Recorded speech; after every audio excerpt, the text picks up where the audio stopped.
Assalamualaikum warahmatullahi wabarakatuh. Perkenalkan, nama saya Talca. Di sini saya akan menjelaskan tentang percobaan dari bab 2, yaitu mengenai operator dan seleksi kondisi. Yang saya jelaskan pertama yaitu operator. Secara umum, operator itu diketahui dalam sebuah program merupakan simbol yang melakukan suatu operasi ataupun manipulasi untuk berjalannya program tersebut. Dan dengan sebuah operator itu harus dikombinasikan dengan yang namanya operan untuk membentuk suatu ekspresi. Ekspresi itu contohnya seperti A ditambah B sama dengan 1. Nah, tadi kan saya sebelumnya udah bilang apa itu sebuah kata operan. Operan itu merupakan objek. Jadi dalam sebuah ekspresi yang saya tulis ini, yang merupakan operan adalah huruf A, B, dan juga angka 1. Nah, yang operator itu merupakan tanda plus dan tanda sama dengan, seperti itu. Itu sama halnya dengan ketika A lebih dari 1 atau B sama dengan 2. Berarti di sini A itu merupakan operan, operatornya merupakan tanda lebih dari, dan 1 merupakan operan. Nah, kemudian di contoh yang ketiga ini ada B sama dengan 2. B itu merupakan operan sama dengan merupakan operator, dan angka 2 merupakan operan, seperti itu. Nah, kemudian operator dibagi menjadi 3 berdasarkan sifatnya, yaitu yang pertama operator binary, yaitu merupakan operator yang memiliki satu buah operan. Nah, contohnya seperti ketika kalian menjumpai sebuah operator penaikan atau penurunan, yaitu plus plus A atau B plus plus. Nah, di sini kan yang merupakan operator merupakan tanda plus 2 ini, sedangkan A ini merupakan operannya. Jadi dalam satu ekspresi ini itu dia memiliki satu operan, itu namanya operator binary. Kemudian yang sifat kedua yaitu operator binary, seperti namanya, yaitu yang memiliki 2 buah operan. Contohnya itu seperti A kurang dari 1, seperti yang saya contohkan tadi sebelumnya. Ini kan saya tadi udah bilang yang merupakan operan itu huruf A dan juga angka 1. Begitu seterusnya. Kemudian untuk operator ternary itu memiliki 3 buah operan. Contohnya itu seperti A plus B ditambah dengan 3. Nanti akan saya, ini sebenarnya masih di penjelasan di subbab setelahnya, yaitu nanti termasuk di operator kondisi. Jadi bentuk operator kondisi itu bisa dijadikan contoh untuk sifat ternary karena memiliki 3 buah operan. Di sini kan sebenarnya kalau dilihat secara sekilas itu ada 4 buah operan. Tapi di sini dia dipisahkan, ini memang operan, tetapi ini dinilai untuk menjadi satu operan. Karena apabila nanti A sama B ini dijumlahkan, dia akan ujung-ujungnya pasti akan mendapatkan satu buah nilai yang nantinya akan menjadi satu buah operan. Jadi ujung-ujungnya nanti di sebuah ekspresi ini itu hanya memiliki 3 buah operan, yaitu hasil penjumlahan A dan B, kemudian angka 3 dan juga angka 4 gitu. Kemudian dari operator juga dibagi dari terdapat 8 jenis. Contohnya yang pertama yaitu ada yang namanya operator aritmatika. Seperti namanya, operator aritmatika itu memiliki tanda-tanda yang dimana biasanya digunakan untuk proses matematika, perhitungan matematika. Tanda bintang untuk tanda perkalian, kemudian garis miring atau slash itu digunakan untuk tanda bagi, persen untuk sisa pembagian, kemudian tanda plus tambah, dan juga tanda minus untuk kurang. Seperti contohnya tadi sudah saya beri contoh seperti ini, contoh simpelnya. Kemudian untuk operator penugasan, jadi operator penugasan itu hanya dilambangkan dengan satu tanda. Kan tadi operator aritmatika itu tandanya bintang, bagi, hasil pembagian, dan juga plus sama minus. Nah, sedangkan untuk operator penugasan hanya memiliki satu tanda, yaitu sama dengan. Jadi di saat di sebuah program ketika menjumpai tanda sama dengan, entah itu memberi nilai pada variabel, itu berarti sudah termasuk penggunaan operator penugasan. Begitu. Kemudian yang ketiga ada operator penaikan dan juga penurunan. Nah, operator penaikan dan penurunan itu apabila disebutkan di buku itu kan ada yang bisa diletakkan di depan atau di belakang. Maksudnya yang gimana? Jadi misal ada ini kan A, pasti ada yang menjumpai bentuk seperti ini dan juga ada yang menjumpai bentuk seperti ini. Nah, yang membedakan ini itu apanya? Sebenarnya fungsinya sama, tetap untuk menambahkan atau mengurangkan satu nilai dari operan tersebut, dari nilai operan tersebut.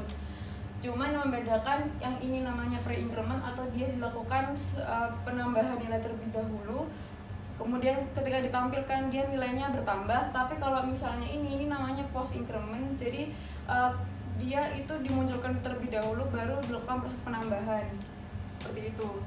Jadi kalau contoh penggunanya misal A itu kan nilainya 1, kemudian kita meneruskan perintah selanjutnya itu untuk plus A, kemudian kita untuk ingin mencetak nilai A, pasti nanti hasilnya yang keluar akan 2. Tapi ketika di sini menjadi A plus itu nanti ketika pertama dimunculkan dia masih akan tetap bernilai 1, tapi ketika dia melakukan pemanggilan kembali untuk satu kebutuhan dari program tersebut, maka ketika pemanggilan kedua dia nilainya sudah menyimpan nilai yang baru, yaitu dia nilainya baru 2. Jadi prosesnya kenapa kok harus ada post increment baru, kenapa nggak hanya pre increment aja, itu tergantung dari penggunaan program yang mau kalian buat seperti itu singkatnya. Kemudian untuk yang keempat itu ada yang namanya operator bitwise. Operator bitwise di sini fungsinya itu untuk di buku itu ada simbolnya ada 6, dan di sini dia fungsinya dan juga cara kerjanya yaitu merubah dari program atau nilai yang kita input itu ditranslate dulu ke bilangan biner, yaitu misal seperti ini kan tandanya itu menggeser bit ke kiri, sedangkan ini bit ke kanan. Nah, semisal kita punya nilai A tadi kan, nilai A kan nilainya misal 5. Terus kita itu maunya ntar nilai A itu digeser ke kanan 1 kali. Berarti satu bit ke kanan, maaf. Terus habis itu kita nanti akhirnya nge-print nilai A itu berapa gitu kan. Nah, di sini itu nantinya suatu compiler itu cara kerjanya dia akan mentranslate angka 5 ini untuk ke biner dulu, baru dia digeser bitnya ke kanan sebanyak 1 kali. Jadi misal 5 dalam biner kan 5 itu dituliskan seperti ini 0101. Ini kan bentuk biner dari 5. Nah, ketika kita meminta untuk nantinya digeser 1 bit ke kanan, anggaplah di sebuah kanan dari angka biner 5 ini ada sebuah tembok yang misalkan nantinya di sini ada sebuah tempat. Nah, kan kita kan maunya mereka digeser ke kanan itu sebanyak 1 kali. Nantinya angka 1 akan berpindah, anggap aja terbuang. Terus yang di sini yang bersisa itu angka 0 otomatis maju ke sini. Kemudian 1 maju ke tempat 0 dan di sininya 0 dan 0. Akhirnya nanti yang keluar itu sisa ininya. Nah, 1 0 dalam bahasa biner itu apabila ke angka desimal biasa itu dia artinya 2 seperti itu.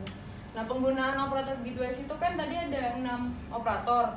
Itu geser ke kiri, ke kanan, and, or, kemudian ini XOR dan juga NOT. Itu prosesnya sama kerja compilernya. Jadi dia mentranslate angka desimal itu ke biner dulu, baru dioperasikan sesuai tanda yang kita mau gitu. Terus nanti munculnya dia translate lagi ke desimal gitu.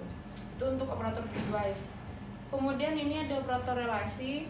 Operator relasi itu untuk membandingkan ya. Jadi di sini terdapat sama dengan, terus tidak sama dengan, lebih dari kurang dari, lebih dari sama dengan, dan kurang dari sama dengan. Dan operator relasi ini memberikan keluaran iya atau enggak, maksudnya benar atau salah gitu. Jadi bukan berupa variabel. Kemudian mungkin contohnya sudah saya sebutkan sebelumnya juga, soalnya sangat simpel dari operator relasi. Pasti sebelumnya udah pernah secara nggak sadar udah pernah pakai. Contohnya simpelnya seperti ini, A lebih dari 1, terus B sama dengan 2. Terus kalau misalnya kalian tanya, apa sih Mbak bedanya tanda sama dengan 1 sama dengan yang tandanya ada 2 gitu. ya untuk membedakan yang mana operator penugasan sama operator relasi. Nantinya kalau misalnya kalian nulisnya di sebuah di program itu nulisnya maksud kalian itu untuk membandingkan, tapi nulisnya cuma sama dengan, pasti kompiler ngertinya juga berarti dia maksudnya itu memberi nilai di sebuah variabel, bukan membandingkan dua variabel gitu. Jadi untuk penulisannya seperti ini yang membedakan itu agar mereka bisa dibedakan yang mana operator relasi dan juga operator penugasan, seperti itu. Untuk contohnya singkat aja kayak gini. Kemudian yang keenam ada operator logika. Operator logika di sini tuh juga fungsinya sama-sama membandingkan. Jadi semisal di buku itu ada penulisan seperti ini. Contohnya anggap aja A itu sama dengan 1, terus B sama dengan 2. Nah, di sini aku mau membandingkan nilai A itu kira-kira lebih dari B, terus aku membandingkan dengan tanda N. Nah, di sini B kira-kira lebih dari A atau enggak gitu. Nah, di sini kan nilai A lebih dari B. Tapi seharusnya kan salah, soalnya kan 1 B-nya nilainya 2. Berarti kalau salah dia nilainya 0. Ini juga balik lagi ke angka biner ya. Jadi kalau misalnya pernyataan itu salah dia nilainya 0, kalau misalnya benar nilainya 1. Nah, terus habis itu ini di N kan dengan ekspresi kedua, yaitu nilai B lebih dari A atau enggak. Tapi ternyata benar, kalau benar dia menghasilkan nilai 1. Nah, 0 di N dengan 1 kan hasilnya 0. Nah, berarti nanti untuk di suatu program tersebut yang ada ekspresi seperti ini akan menghasilkan pernyataan 0 atau salah atau bukan gitu. Kemudian lanjut ke operator kondisi, yaitu operator yang ketujuh. Di sini hanya ada satu buah sintaks, yaitu operan tanda tanya operan 1 tanda tanya operan 2 banding operan 3. Jadi penggunaannya itu misal tadi yang seperti saya kasih di sifat operator yang ternary, anggap saja nilai A ditambah B tanda tanya operan A itu misal 2, operan 3 itu 4. Nah, nilai A sama B ini anggap aja 1 sama 3. Nah, terus kan jangan deh, ini A lebih dari B. Nah, ini tadi kan nilai A 1, nilai B 2. Nah, di sini dia baca dulu operan 1 ini kan nilainya A atau A lebih dari B. Kira-kira benar atau salah? Kalau misalnya nilai A lebih dari B itu benar, maka hasil yang diambil akan sesuatu yang ada kita taruh di operan yang kedua. Tapi ketika nilai dari operan 1 ini salah, maka nanti yang keluar adalah nilai dari operan 3. Nah, kalau untuk dari contoh soal yang saya tulis ini kan A lebih dari B, sedangkan A lebih dari B itu pernyataan yang salah.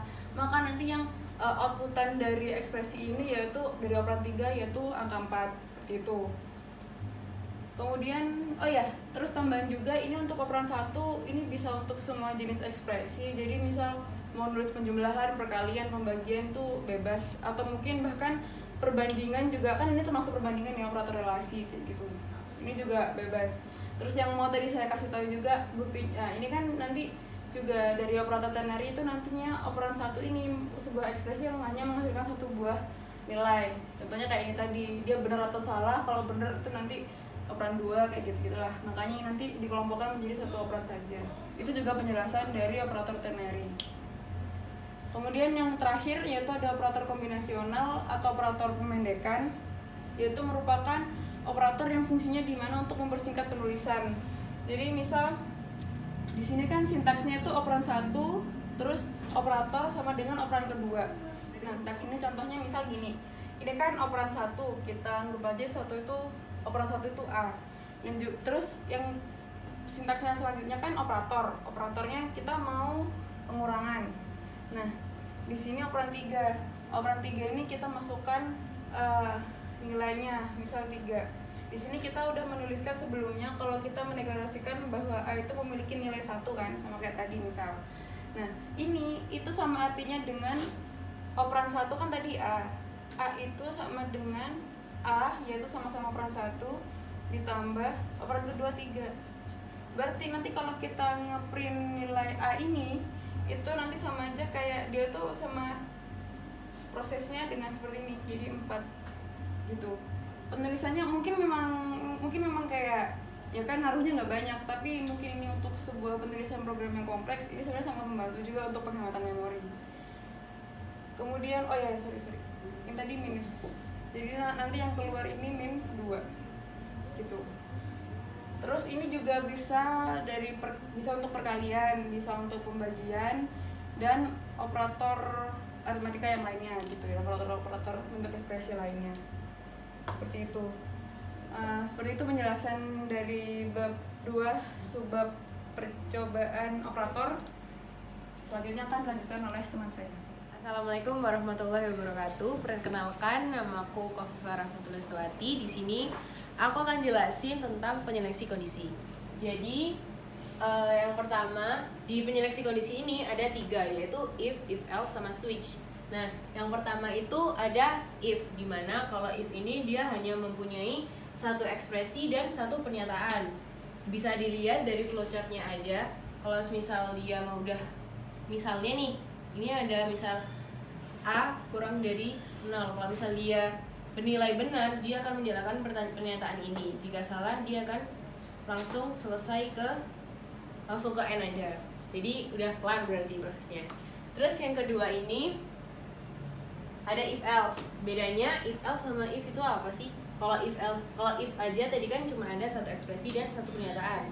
Kalau if else dia itu bisa memiliki satu ekspresi dan memiliki pernyataan yang lebih.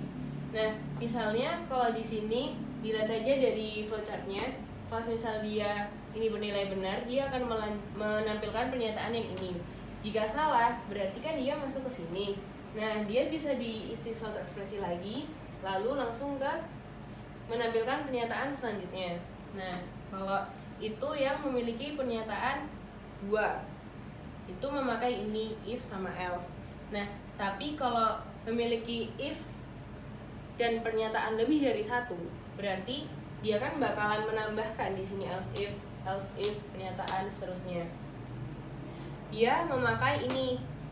Jadi if ekspresi, else if dia memiliki ekspresi lagi, lalu pernyataan, else if lagi, terus pernyataan lagi, seterusnya sampai kalau sudah selesai semua baru ditambahin else pernyataan.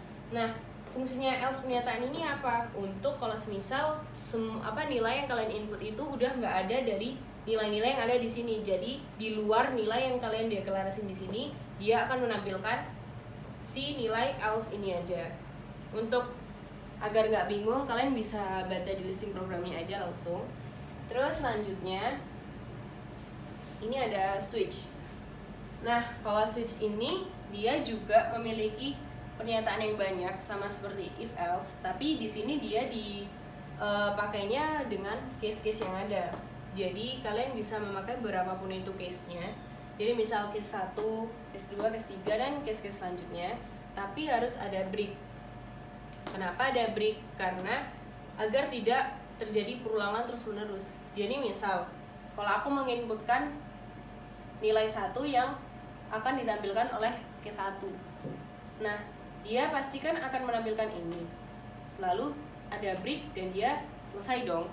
Nah, kalau misal aku hapus breaknya, dia akan langsung nyari ke case 2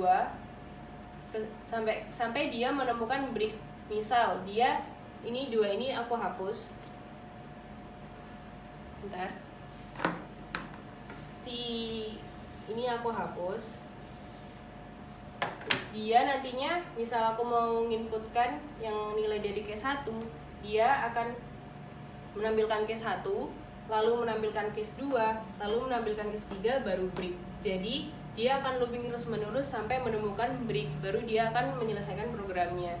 Nah, maka dari itu kita harus menggunakan break agar tidak terjadi looping yang tadi. Nah, kalau terjadi looping, yang pasti nilai dari ini sama ini dia akan ditampilkan. Lalu dari sintaksnya kita bisa lihat, misal switch variable case 1 itu buat case 1 yang nilainya ini, terus ada break sama terus sampai case yang kalian inginkan, lalu ada default. Nah, default ini fungsinya sama seperti else pernyataan tadi. Nah, kalau di if else tadi kan apabila kita menginputkan nilai di luar dari nilai yang sudah kita deklarasikan di awal, berarti dia akan menampilkan else tadi. Bedanya kalau di switch, dia akan menampilkan, dia menggunakan sintaks default.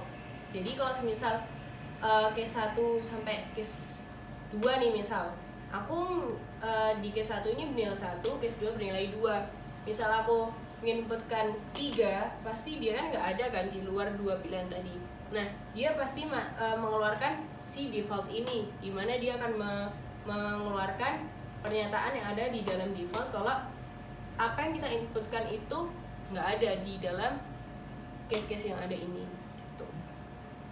Nah, secara nggak langsung kalau dilihat dari flowchartnya kurang lebih si if else sama si switch ini sama kan. Nah, sebenarnya itu beda. Kenapa? Kalau yang di if else dia itu akan diseleksi atau dijalankan satu-satu. Jadi misal dari sini kalau dia bernilai benar kan berarti dia ke bawah tuh. Kalau dia bernilai salah dia ke sini. Ini kalau 2, kalau misal dia banyak dia akan menyeleksinya bakalan lebih lama kan. Jadi bakal iya enggak gitu-gitu sampai kondisinya itu terpenuhi. Nah, bedanya kalau di switch ini dia itu bakal diseleksi bareng-bareng. Jadi misal aku mau 2 nih, dia langsung diseleksi semua, baru langsung masuk ke case 2 ini, baru langsung diselesaikan. Jadi itu merupakan suatu kelebihan dari switch daripada else. Tuh. Jadi sekian dari bab penyeleksian kondisi. Terima kasih. Wassalamualaikum warahmatullahi wabarakatuh.